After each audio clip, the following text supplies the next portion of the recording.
ఒక్కసారి కొమ్మూరి గోల్డ్ కి కాల్ చేయండి. తాకట్లో ఉన్న మీ బంగారాన్ని విడిపించి మార్కెట్ ప్రైస్ కి వాళ్ళు కొనుక్కుని మిగతా డబ్బులు మీకు ఇచ్చేస్తారు. చెవి నొప్పి తగ్గాలని చెవి నొప్పి ట్రీట్మెంట్ కోసమని హాస్పిటల్ కి వెళ్ళిన ఒక అమ్మాయికి చెయ్యి తీసేవలసిన పరిస్థితి వచ్చింది. మీరు ఆశ్చర్యపోయి చూసినా ఇది నిజంగా జరిగింది. బీహార్లోని పాట్నాలో 20 ఏళ్ల రేఖ అనే ఒక అమ్మాయి కొన్ని రోజుల నుంచి బాగా చెవి నొప్పి వస్తుంది, ఇబ్బంది పడుతుంది అని చెప్పేసి ఏం ప్రాబ్లం అయి ఉంటుంది అని చెప్పేసి మహావీర్ సంస్థాన్ అనే ఒక హాస్పిటల్కి వెళ్ళింది. అక్కడికి వెళ్ళిన తర్వాత ఆమెకు ట్రీట్మెంట్ జరుగుతూ ఉంది. ఆ ట్రీట్మెంట్లో భాగంగా డాక్టర్లు నిర్లక్ష్యంతో ఒక ఇంజెక్షన్ వేశారు ఆమెకి. అంటే అదేంటో కూడా మరి వాళ్ళకి తెలుసో తెలీదో ఆ ఇంజెక్షన్ వేసిన కాసేపటికి ఆ అమ్మాయికి లెఫ్ట్ హ్యాండ్ ఇట్లా చెయ్యంతా కూడా ఆకుపచ్చ రంగులోకి గ్రీన్గా మారిపోయి బాగా నొప్పి వస్తుందట. నొప్పి వస్తుంటే ఆ అమ్మాయి వెళ్ళి డాక్టర్లకి చెప్తే కూడా అది పెద్ద ప్రాబ్లం ఏం కాదు, చిన్నది, అది ఏం లేదులే అని చెప్పి లైట్ తీసుకున్నారట వాళ్ళు. మరి వాళ్ళకి తెలుసో తెలీదో అసలు ఏం అర్థం కాలేదు. ఇంకా ఆ అమ్మాయి నొప్పి భరించలేక ఆ హాస్పిటల్ నుంచి బయటికి వచ్చేసి వేరే చాలా హాస్పిటల్స్కి తిరిగి మేదాంత అనే ఒక హాస్పిటల్కి వెళ్ళింది. లాస్ట్కి ఆ హాస్పిటల్లో మేదాంత హాస్పిటల్లో చూసి అబ్జర్వ్ చేసి మొత్తం చూసిన తర్వాత నీ ప్రాణాలు బతకాలి అంటే, నువ్వు బతకాలంటే, ప్రాణం మీదకి రాకుండా ఉండాలంటే మాత్రం నీ చెయ్యి తీసేయాల్సిందే అని చెప్పారట. ఏం చేస్తుంది ఇంకా అమ్మాయి? బతుకుండాలి కదా, అట్లీస్ట్ బతుకుండాలని చెప్పేసి ఇక్కడ వరకు చెయ్యి తీసేశారు ఆ అమ్మాయికి. ఇక్కడ మోచెయ్యి పై వరకు చెయ్యి తీసేశారు. ఆ అమ్మాయికి రీసెంట్గా ఒక మ్యాచ్ కూడా ఫిక్స్ అయిందట, పెళ్లి సంబంధం ఫిక్స్ అయింది ఆ అమ్మాయికి.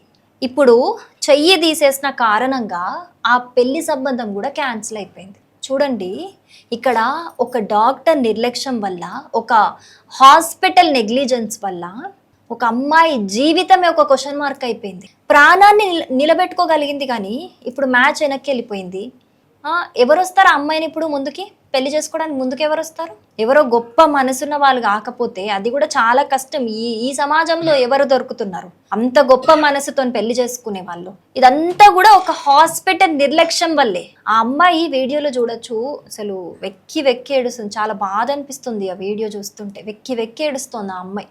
అసలు ఎవరన్నా అనుకుంటారా చెవి నొప్పి చిన్నదే, చెవి నొప్పి అంటే దానికి సంబంధించిన ప్రాబ్లమ్స్ వేరుంటాయి. మనకి ట్రీట్మెంట్ చేయడం తెలియకపోతే కొంతమంది డాక్టర్లు తెలియదని ఒప్పుకోవాలి, ఏమవుతుంది? లేకపోతే తెలిసే నెగ్లెక్ట్ చేస్తారా అర్థం కాదు. ఈ మధ్య హైదరాబాద్లో కూడా చూసాం కదా మనం ఇట్లాంటి కేసులు. ఏదో సర్జరీలకని ఆపరేషన్లకి అన్ని టెస్టులు చేయించుకొని అంతా బాగానే ఉందనుకొని వెళ్తారు, తిరిగి ఇంటికి వస్తారో రారో కూడా గ్యారంటీ లేదు. అట్నుంచి అటే వెళ్ళిపోతున్నారు, హాస్పిటల్ నుంచే పైలోకాలకు వెళ్ళిపోతున్నారు, పంపించేస్తున్నారు. అట్లా ఎవరైనా అనుకుంటారా? నేను ఒక హాస్పిటల్కి ఎందుకు వెళ్తారు? జీవితంలో ఒక ఆరోగ్య సమస్య నన్ను ఇబ్బంది పెడుతోంది, నాకు దీని నుంచి ఒక రిలీఫ్ కావాలి అని చెప్పి వెళ్తారు. ప్రాణమే పోతుంది అని ఎవరన్నా అనుకుంటారా పోయినప్పుడు? అసలు ఈ అమ్మాయికి ప్రాణం బతకాలనంటే ఇప్పుడు ఆ అమ్మాయి ఇంకా అట్లా చేతి లేకుండా జీవితాంతం బతకాల్సిందే కదా. జస్ట్ ఒక చెవి నొప్పి కోసం వెళ్తే రేపొద్దున ఆ అమ్మాయి జీవితంలో ఇంకొక పెద్ద సమస్య, ఏదైనా ఆరోగ్య సమస్య వచ్చినా పొరపాటున కూడా హాస్పిటల్కి వెళ్తుంది? అసలు ప్రశాంతంగా వెళ్ళగలుగుతుందా? అట్లీస్ట్ ఒక డాక్టర్ని నమ్మగలుగుతుందా? ఏదైనా డాక్టర్ని భయంగా ఉంటుంది ఇంకా వెళ్ళడానికి. ఏంటో నిజమేనా కాదా, ఇంకా ఓ 10 మంది డాక్టర్లు ఒపీనియన్ తీసుకొని వెళ్ళాలి ఇంకా అంతే. అసలు ఒక వైద్యులు అంటే ఎవరు? దేవుడితో సమానమని చెప్తుంటారు. అట్లాంటి ఒక దైవంతో సమానమైన వృత్తికే చెడ్డ పేరు తెస్తున్నారు కొంతమంది డాక్టర్లు. ఇంకొంతమంది గురించే మాట్లాడుతున్నా. మంచిగా ఆ జనాలని బతికించే నిజంగా చాలా మంది గొప్ప డాక్టర్లు ఉన్నారు, వాళ్ళ గురించి నేను మాట్లాడట్లేదు. నిర్లక్ష్యంగా వ్యవహరిస్తూ జనాల ప్రాణాల మీదకి తీసుకొస్తున్న డాక్టర్ల గురించి మాత్రమే నేను మాట్లాడుతున్నా. ఎంత అన్యాయం జరిగింది ఇప్పుడు రేఖ అనే అమ్మాయికి. పెళ్లి సంబంధమే క్యాన్సిల్ అయిపోయింది అని అంటే ఎవరు వస్తారు ఇంకా పెళ్లి చేసుకోవడానికి ముందుకి? ఆ అమ్మాయి అయినా అసలు తన గురించి తనైనా ఇన్ని రోజులు అద్దం ముందు నించుంటే ఎంతో అందంగా ఉన్న ఆ అమ్మాయి అదే అద్దం ముందు ఇప్పుడు నించోని చెయ్యి లేకుండా తనని అట్లా చూసుకోగలుగుతుందా? తను చెయ్యని తప్పుకు తనకు అన్యాయం జరిగింది.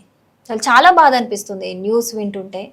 మరి ఇలాంటి డాక్టర్లని ఎలా శిక్షిస్తే మంచిదంటారు? ఎలాంటి శిక్ష పడాలి వీళ్ళకి? తప్పకుండా కమెంట్ చేయండి.